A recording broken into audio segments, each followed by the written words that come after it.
వాళ్ళు అడిగారు ఆ ప్రార్థనకు వచ్చి, యేసు ప్రభుల వారు మీ ఎదురుగా కనపడితే ఏమేమి అడుగుతారు? మీరు ఏమడుగుతారో నాకు తెలియదు ప్రియులారా.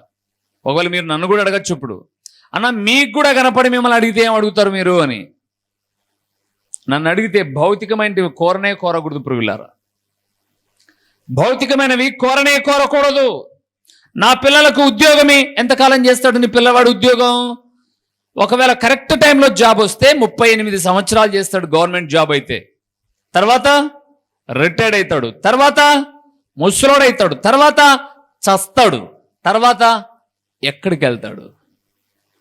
ఉద్యోగమే అడిగావు, ఉద్యోగం పరలోకానికి తీసుకుని వెళ్తుందా? శిష్యులు కూడా నిన్ను నమ్ముకున్నాం కదా ప్రభువా, మేము మాకు 10 తులాలు బంగారి, నిన్ను నమ్ముకున్నాం కదా మాకు ఒక మేడ కట్టి, నిన్ను నమ్ముకున్నాం కదా BMW కారు అడగలేవారు. వారు అడిగింది ఏంటంటే మా విశ్వాసమును వృద్ధి పొందించు అని అడిగారు. ఈరోజు ప్రతి విశ్వాసి ఇలాంటి ప్రార్థన చేస్తే విశ్వాసము వృద్ధి పొందితే, అందుకే నేను ఎప్పుడు ఒక మాటను నా మనస్ఫూర్తిగా నమ్ముతాను ప్రియులారా, అనేక మందిని కూడా హెచ్చరిస్తాను. మేము ఆర్థికంగా ఇబ్బందులు ఉన్నామన్నా అన్న వాళ్ళు నా దగ్గర చాలామంది ఉన్నారు, నాకు ఫోన్ చేస్తూ ఉంటారు. అప్పుల్లో ఉన్నామన్నా అన్నవాళ్ళు ఉన్నారు, అన్న చాలా ఇబ్బందుల్లో ఉన్నామన్నా అన్నవాళ్ళు ఉన్నారు, చాలామంది ఉన్నారు.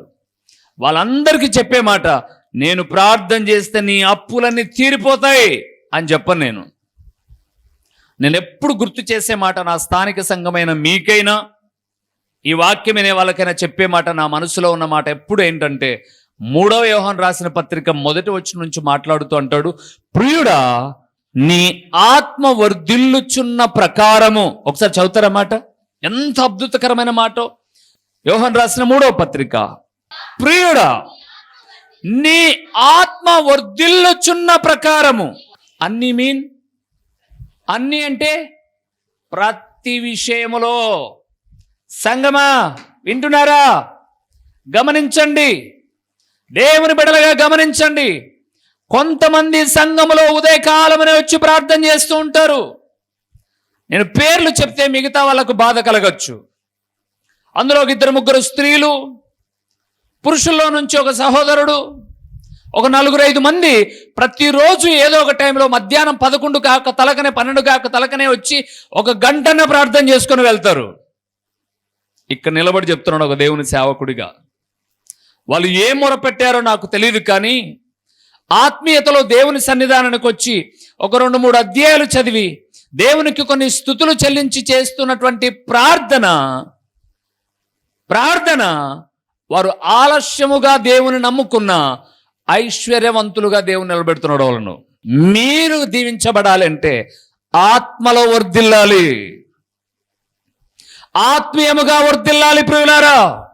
ప్రార్థనలో, దేవుని వాక్య పఠనములో, దేవునితో సహవాసము చేయడములో ఎవరైతే ఆత్మీయముగా వర్ధిల్లుతారో వారు అన్ని విషయాలలో, ఇదిగో ఇక్కడ నిలబడ్డ దేవుని సేవకుడు, నాతో పాటు పనిచేసిన, నాతో పాటు దేవుని సేవ చేసిన వాళ్ళు, మొన్న గన్నొచ్చి అన్నాడు కదండి, నేను 36 సంవత్సరాలు సీనియర్టీని. 36 అన్నా, అంతకుముందు ఇంకోగన్న 36, ఇంకా అలాగ 100 మంది ఉన్నారు ప్రియులారా. 100 మందిలో ఒక ఉన్నతమైన స్థితిలో దేవుడు నన్ను దీవించడానికి కళ్ళబొల్లి మాటలు కాదు, మసిపూసి మారేడుకాయ కాదు ప్రియులారా, ఆత్మీయముగా వర్ధిల్లడమే. 10 గంటల అయ్యేసరికి కొంతమంది ఎక్కడ ఉంటారో తెలుసా? అందరూ ఒక చోట టీ బొంగ్ కాడనో లేదా వేరే చర్చి కాడ ఒక వేప చెట్టు కిందనో కూర్చొని కొంతసేపు, 1 గంట సేపు మాటలు మాట్లాడుకుంటారు.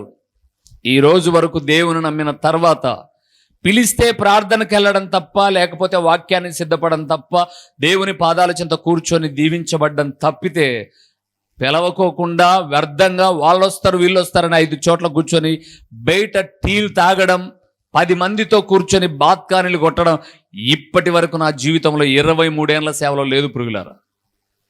నా ముందు కూడా ఉండదు.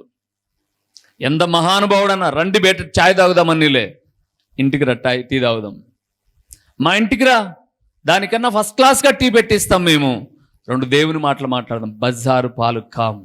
దేవుడు అంటున్నాడు, ప్రియుడా నువ్వు ఆత్మీయముగా వర్ధిల్లితే. ఆత్మీయంగా వర్ధిల్లడం అంటే ఏంటి? ప్రార్థనలో. అందుకే నేను అనింది, నీకు ఆదివారం ప్రార్థన తప్ప ఎప్పుడూ లేదు. అందుకే నీ బ్రతుకు ఎప్పుడు ముతక బ్రతుకే. మురికి బ్రతుకే, అభివృద్ధి లేదు, వృద్ధి ఉండదు. ఒక కొత్త అప్పు తీరేసరికి, ఒక పాత అప్పు తీరేసరికి మళ్ళా ఒకటి కొత్తది ఆటోమేటిక్గా చేస్తున్నావు. ప్రార్థనలో లేవును, ఆత్మీయతలో లేవును. దేవుని ప్రియమైనటువంటి వారులారా, దేవుడు మనల్ని ఏ విషయంలో ఏర్పరచుకున్నాడో తెలుసా? విశ్వాసమందు భాగ్యవంతులు కావాలని. ఆత్మీయతలో వర్ధిల్లాము అని అంటే గుర్తుపెట్టుకోండి, ఆత్మలో వర్ధిల్లాము అంటే అన్ని విషయాల్లో ఏమవుతాం? అభివృద్ధి చెందుతాం ప్రియులారా. పొట్ట చేత పట్టుకొచ్చిన ఒక పనికి వచ్చిన ఈ ఊరికి వచ్చిన వ్యక్తి ఈరోజు 56 లక్షల ఆస్తిలో ఉన్నాడంటే ఏంటి అర్థం? దేవుని వాక్యం విని తల ఉంచడం నేర్చుకోవడం అవసరం.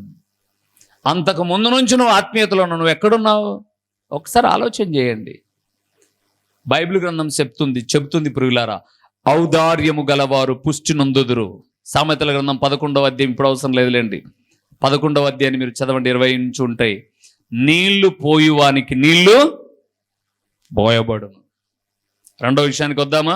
సంఖ్యాకాండం 17వ అధ్యాయము 5వ వచనాన్ని చూద్దాం ప్రియులారా, 5వ వచనాన్ని చూద్దాం. సంఖ్యాకాండం, ఓకే, ఏర్పరచుకొనుట అనే పదాన్ని మీరు మర్చిపోద్దమ్మా. 5వ వచనం, అప్పుడు నేను ఎవని ఏర్పరచుకొందునో. చాలు ప్రియులారా, దేవుడు ఎవరిని ఏర్పరచుకుంటారో వారేమవుతారట? చిగురుచును. అక్కడ మీరు 17వ అధ్యాయం చూస్తే దేవుని సముఖమందు ఎన్ని కర్రలు వచ్చాయండి? అది చూడాలమ్మా. 12 కర్రలు వచ్చాయి కదా, గోత్రానికి ఒక చొప్పున ఒక్కొక్క కర్ర తెచ్చి ఆడబెట్టారు.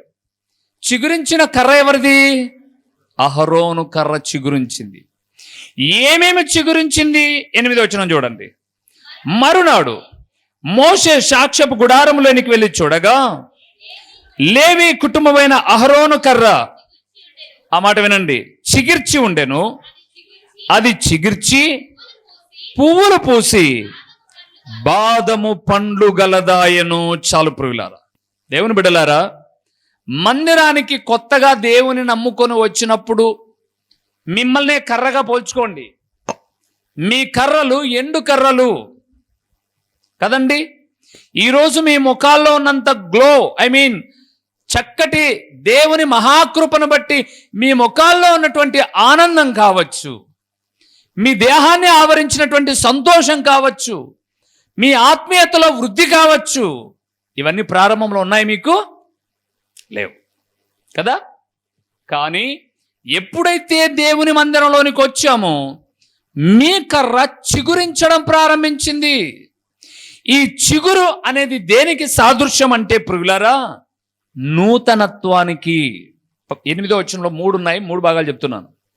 చిగురు అనేది నూతనత్వానికి, రెండవది అక్కడే నిరీక్షణకు కూడా సాదృశ్యం.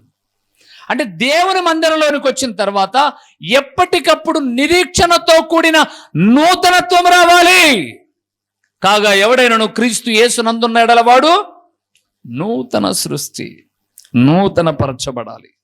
రెండవది ప్రియులారా, చిగిర్చి ఏం కాసాయట? పువ్వులు పూసే. పువ్వులు సువాసనకు సాదృశ్యం.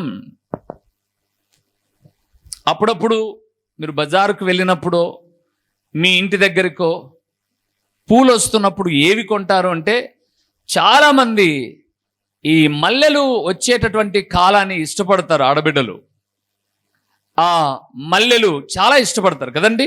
ఒక మాట మీరు గుర్తుపెట్టుకోండి ప్రియులారా, పూలు సువాసనకు సాదృశ్యం.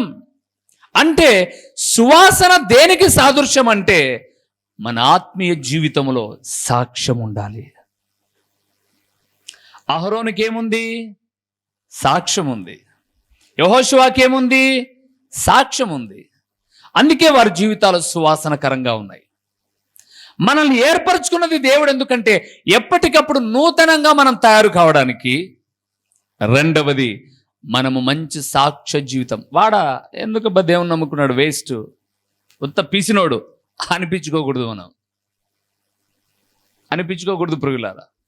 వారా ప్రార్థనలో ప్రతి విషయములో మంచి సాక్ష్యం కలిగిన వారు. వాళ్ళు సువాసన అనేది వెదజల్లేది, ఒక చోట ఉండేది కాదు చూడండి ప్రియులారా, విస్తరించేది. మూడవది ఏమన్నాడు? పువ్వులు పూసిన తర్వాత బాదము. సంఖ్యాకాండం 17:8 దేవుడు ఏర్పరచుకుంటే మొదటిది దేవుడు ఏర్పరచుకున్నది విశ్వాసమందు భాగ్యవంతులు కావడానికి. రెండవది దేవుడు ఏర్పరచుకున్నది ఎందుకు అనంటే చిగురించుటకు. అందుకే అహరోను కర్ర చిగురించి పూలు పూసి పండ్లు కలదాయను అన్నాడు. అంటే అహరోను నూతనత్వాన్ని కలిగి 10గురికి సాక్ష్యకరంగా ఫలభరితంగా, అంటే ఫలించుట దేనికంటే సంపూర్ణతకు, పరిపూర్ణతకు గుర్తు ప్రియులారా.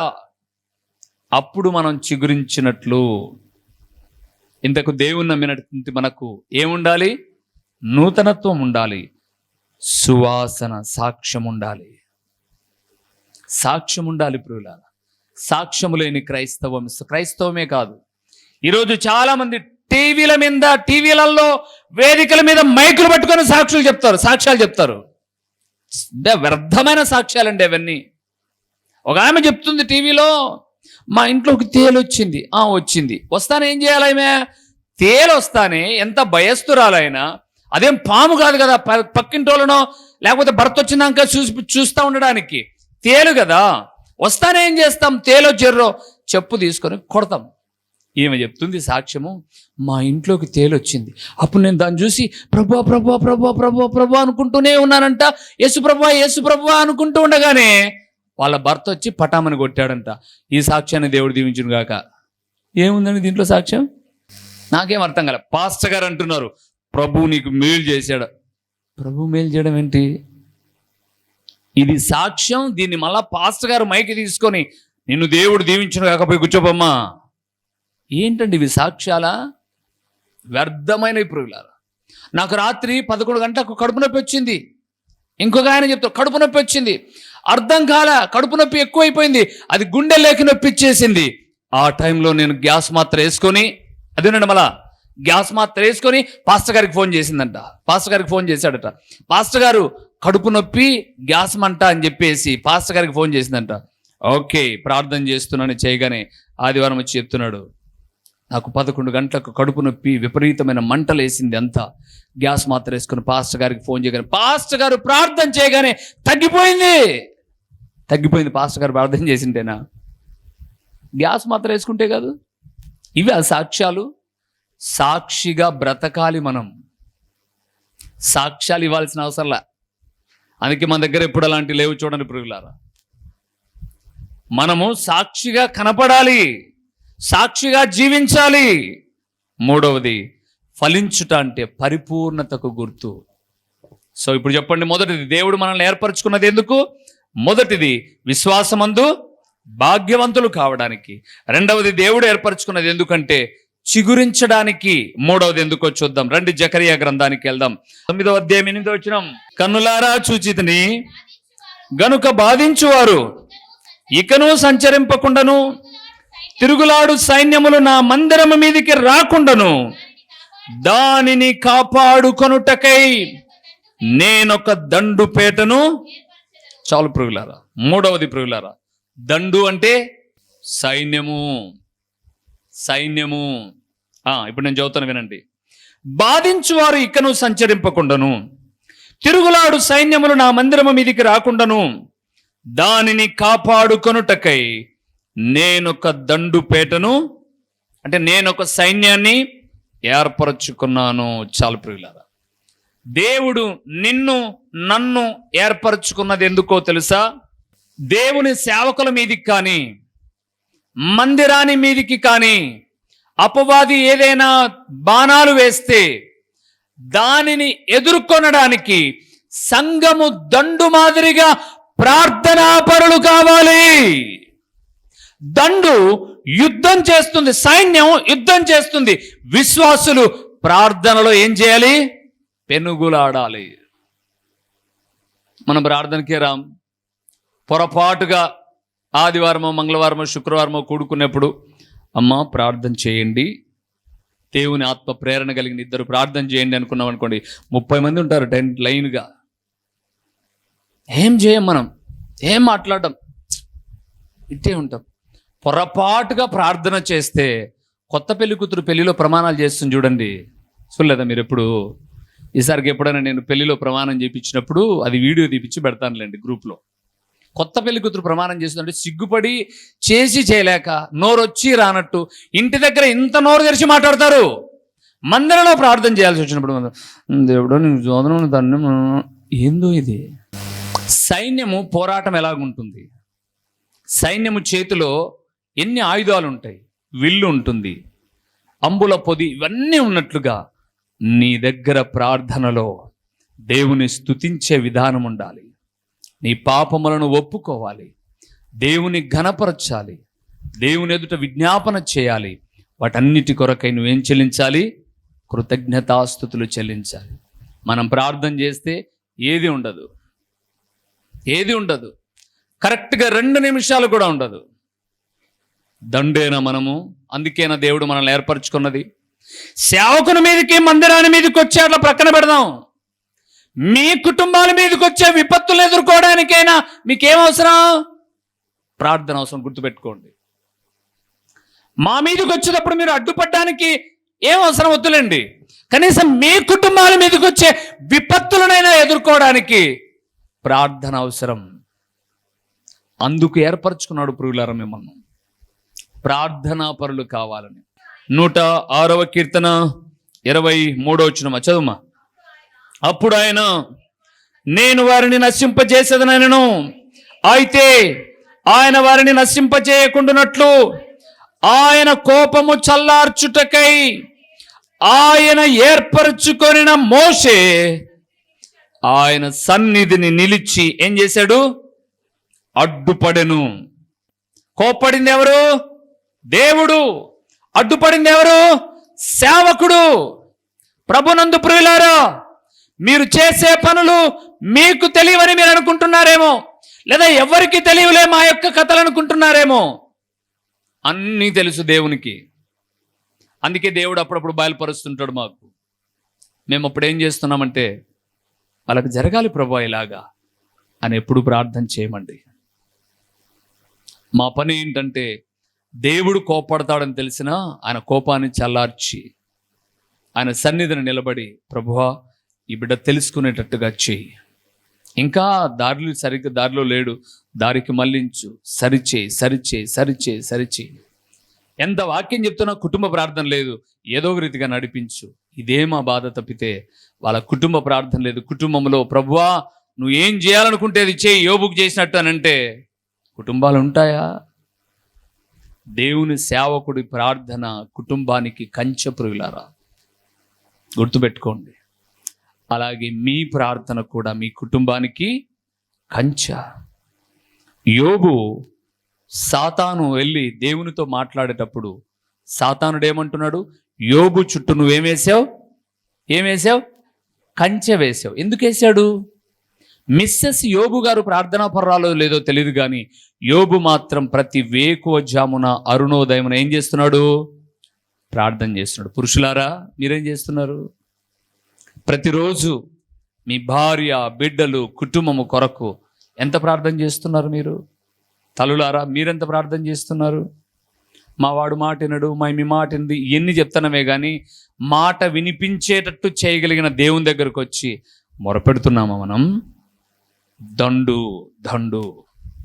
మొదటిది దేవుడు ఏర్పరచుకున్నది విశ్వాసమందు భాగ్యవంతులు కావాలని, రెండవది దేవుడు ఏర్పరచుకున్నది చిగురించాలని, మూడవది దేవుడు ఏర్పరచుకున్నది మన కుటుంబాలకు, మన సంఘానికి, సేవకుల కుటుంబాలకు కంచెగా ప్రార్థన చేయడానికి విశ్వాసులైన మిమ్మలను, మీ కొరకు ప్రార్థన చేయడానికి మమ్మల్ని ఆయన ఏర్పరచుకున్నాడు. నాలుగవది ఒక్క మాట చెప్పి నేను ముగిస్తాను. హగ్గయి గ్రంథానికి వెళ్దాం. హగ్గయి గ్రంథం 2వ అధ్యాయము 23వ వచనాన్ని మనం చూద్దాం. నా సేవకుడును షేల్తీయేలు కుమారుడునైన జెరుబ్బాబేలు, నేను నిన్ను ఏర్పరచుకొని ఉన్నాను. ఎందుకు? గనుక ఆ దినమున నేను నిన్ను తీసుకుని ముద్ర యుంగరముగా చేతును, ఇదే సైన్యములకు అధిపతియగు యెహోవా వాక్కు చాలు. దేవుడట కొందరిని ఏర్పరచుకున్నది ఎందుకు అంటే కుటుంబానికి ముద్రపుటుంగరముగా ఉండడానికి ఏర్పరచుకున్నాడు. ముద్రపుంగరం అంటే ఏంటి? ముద్రపుంగరం అంటే పూర్వపు దినాల్లో, ఇప్పుడు చూడండి, ఇప్పుడు ఏదైనా సరే ఒక సర్టిఫికెట్ ఇచ్చేటప్పుడు ముద్ర వేసిస్తారు, గవర్నమెంట్ సీల్ అంటారు కదా, అలాగ వేసిస్తారు. కానీ పూర్వపు దినాల్లో ఈ సీల్ లేదు. పూర్వపు దినాల్లో ఏముంది అంటే రాజుకు ఉంగరం ఉండేది. ఆ ఉంగరం తీసి ఇస్తే ఆ ఉంగరాన్ని ఇలాగా ఆ యొక్క ఇంకిలో ముంచి ఆ పేపర్ ఇలాగ వేస్తే ఇంకా దానికి అధికారానికి హడ్డే లేదు. ఉన్నాయన్న ఎలాగ ఆధారాలు? యోసేపుకు ఫరో ఇచ్చినదేంటి? ఉంగరాన్ని. ఈ దేశం అంతటి మీద నీదే అధికారం. ఎస్తేరు గ్రంథానికి వస్తున్నప్పుడు మొర్దెకై కన్నా ముందు హామానుకు రాజు ఉంగరం ఇచ్చాడు. వాడేం చేశాడు? యూదులందరినీ చంపాలని ఆజ్ఞలు జారీ చేశాడు. తర్వాత తన తోవుకున్న గొంతులో తానే పడ్డాడు, గోతిలో చచ్చిపోయాడు. తర్వాత నిజం తెలుసుకున్నటువంటి రాజు ఆ ఉంగరాన్ని ఎవరికి ఇచ్చాడు? మొర్దెకైకి ఇచ్చాడు. ఇప్పుడు మొర్దెకై ఏం చేశాడు? హామాను సమూహాన్ని అంతటి నాశనం చేసి ఆ ఉంగరం తీసుకున్న వ్యక్తి ఏం చేశాడో చెబితే ఈ మాటకు అర్థం తీరిపోతుంది. ముగిస్తాను. ఎస్తేరు గ్రంథానికి వెళ్దాం. 10వ అధ్యాయానికి వద్దాం. ఎస్తేరు గ్రంథం 10వ అధ్యాయము 3వ వచనాన్ని మనం చూస్తూ ఉన్నాం. యూదుడైన మొర్దెకై రాజైన అహష్వేరోషునకు ప్రధానమంత్రిగా నుండి, ఆ మాట మాట్లాడుతున్నాను పురుగులారా, తన వారందరితో మాట్లాడుచు తన జనుల యొక్క క్షేమమును విచారించువాడును, యూదులలో గొప్పవాడునై తన దేశస్థులలో చాలా మందికి ఇష్టడుగా. ఓకే, ఇప్పుడు దేవుడు ఇంటికి భార్యగా నీకు అధికారం ఇచ్చాడు. అలాగే దేవుడు ఇంటికి భర్తగా నీకు ఆధిపత్యాన్ని ఇచ్చాడు. కుటుంబానికి నీకంటే ఒక ఆధిక్యతనిచ్చాడు. అంటే కుటుంబంలో నీ మాట శాసనం. భర్తగా నువ్వు చెప్పిందే భార్య పిల్లలు చేస్తారు. భార్యగా నీ నిర్ణయాన్ని నీ పిల్లలు లోబడతారు. ఇలాంటి ఆధిపత్యం ఏంటి అని అంటే దేవుడిచ్చినటువంటి ముద్రపుటుంగరం. ఇప్పుడు ఈ అధికారం పొందుకున్న నువ్వేం చేయాలి? ఏం చేయాలమ్మా? చదవండి. ఏం చేయాలి? సమాధానముగా. పొల్ల విరుపు మాటలు, కట్టె విరుపు మాటలు పెట్టకూడదు. ఏ మాటలు ఉండాలి? వయస్సు పెరిగే కొద్ది, గుర్తుపెట్టుకోండి, వయస్సు పెరిగే కొద్దీ నేనైనా మీరైనా ఏ మాటలు మాట్లాడాలి? సమాధాన మాటలు. సమాధాన మాటలు. మొన్నటి దినాన నేను ఒక వివాహానికి వెళ్ళాను ప్రియులారా, చేయడానికని వెళ్ళాను. ఆ వివాహానికి ఒక పెద్ద ఆయన వచ్చాడు. అంటే వాళ్ళ బంధువు అంట. ఆయన రిటైర్డ్ పాస్టర్, సిఎస్ఐ, దాదాపు 80 సంవత్సరాలు ఉంటాయి. నేనేమన్నానంటే, ఎదురుగా 4 కుర్చీలు వేశారు. 4 ఎందుకండి వేశారు అని అడిగాను. తప్పేమన్నాను. 4 ఎందుకండి వేసి, పెళ్లి చేయాల్సింది నేనే, హ్యాండ్ ఓవర్ అంతా నాది, ఆయన అతిథి, ఎందుకంటే ఆయన వేయించాడు 4 కుర్చీలు. ఆ పాస్టర్ గారు ఎందుకండి వేయించారు అన్నాను. పెళ్లి కొడుకు పెళ్లి కూతురు కన్నా, ఇంకా 2 ఎందుకు అన్నాను. తోడు పెళ్లి కూతురు అన్నాడు. నేను అన్నాను, అంటే ఇప్పుడు ప్రమాణాలు నేను వీళ్ళతో చేయించాలనా వాళ్ళతో కూడా చేయించాలనా అన్నాను. నా వయసు అంత లేదు ఈ యొక్క అనుభవం.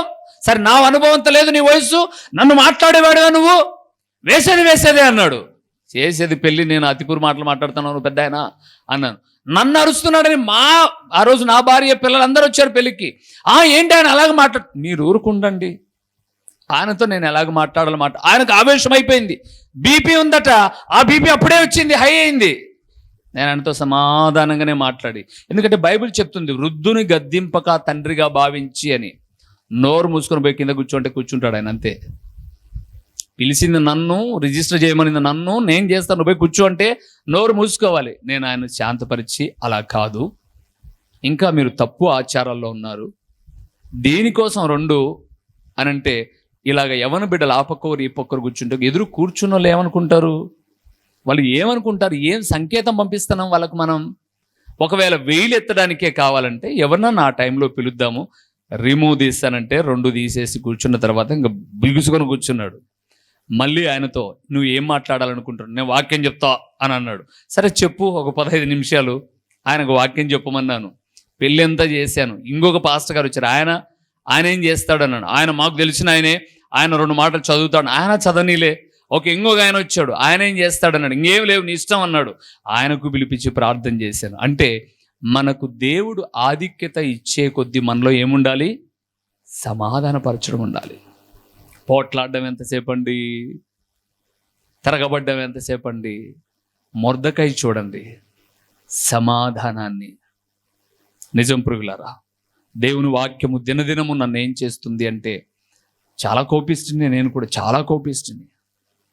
కోపానికి ముందు చేయలేసేటటువంటిది. దేవుడు నీకు నేను ఆధిపత్యాన్ని ఇచ్చిన తర్వాత నువ్వు అంత అతిశయపడకూడదు, కోపడకూడదు. బిడలారా, మీ ఇంట్లో మీరు పెద్దనా, మీ కుటుంబానికి మీరు పెద్దనా, అయితే పెద్దయిన మీరు చిన్నవాళ్ళు ఏవైనా పొరపాట్లు చేసినా కడుపులో పెట్టుకొని సరిదిద్దుకొని మీరేం మాట్లాడాలి?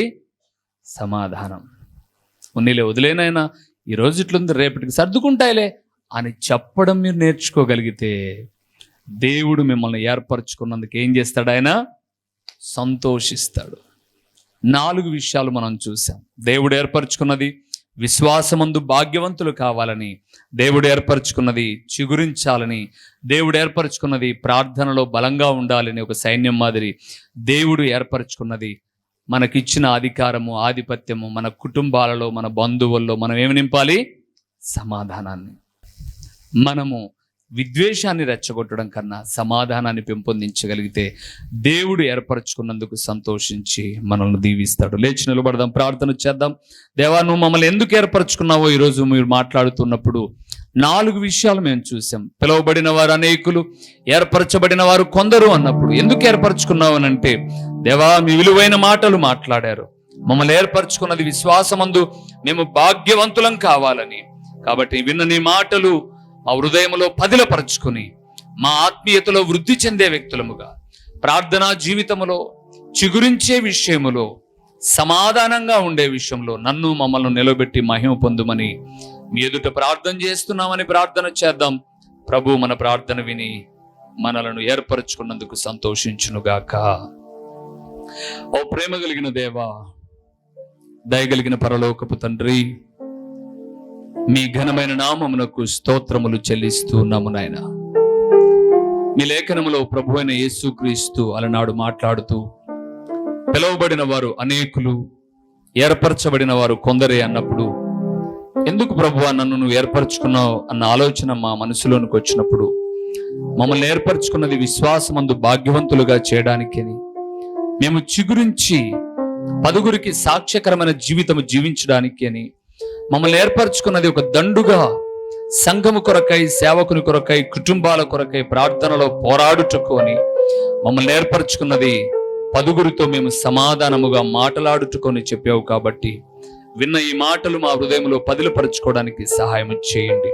ప్రకటించబడిన పరలోకపు సంగతులు వ్యర్థముగా పోకుండా సారవంతమైన నేలను పడిన విత్తనము వలె 30దంతలుగా, 60దంతలుగా, 100 ఫలింపచేసి మీ ఘననామమునకు మహిమ, ఘనత, ప్రభావములు మీరు కలుగు చేసుకొనుమని ఎంతైనా నమ్మదగిన దేవుడవైన మీకు స్తుతులు చెల్లించుకుంటూ ఈ మనవులన్నీ కూడా మా ప్రభు అయిన యేసుక్రీస్తు పేరట దీన మనస్సుతో అడిగి పొందియున్నాము తండ్రి, ఆమేన్. ప్రొద్దుటూరు పరిసర ప్రాంతాలలోని ఆత్మీయులైన దేవుని ప్రియబిడ్డలైన మీ అందరికీ ఒక గొప్ప శుభవార్త.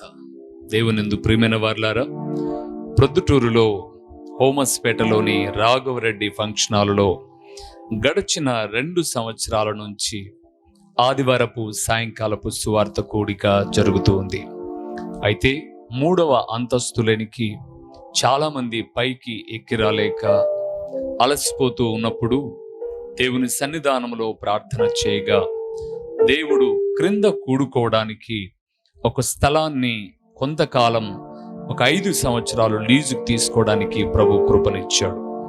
ఆ విషయాన్ని మీతో పంచుకోవడానికి నేను సంతోషిస్తూ, గాంధీ రోడ్లో మొదటి సందు అనగా మొదటి లైన్ సుబ్బారెడ్డి నగర్ అనే ఒక బోర్డు ఉంటుంది. దాన్ని సుబ్బారెడ్డి నగర్ ఆ లోపలికి వెళ్తే కల్లూరు ప్రసాద్ రెడ్డి అనబడేటటువంటి ఎముకల డాక్టర్ ఉన్నారు. దానికి ఎదురుగా ఉన్నటువంటి ఖాళీ స్థలంలో ఒక చక్కటి షెడ్డును వేసి సాయంకాలపు సువార్త కూడిక నిమిత్తమై సిద్ధపరిచాం.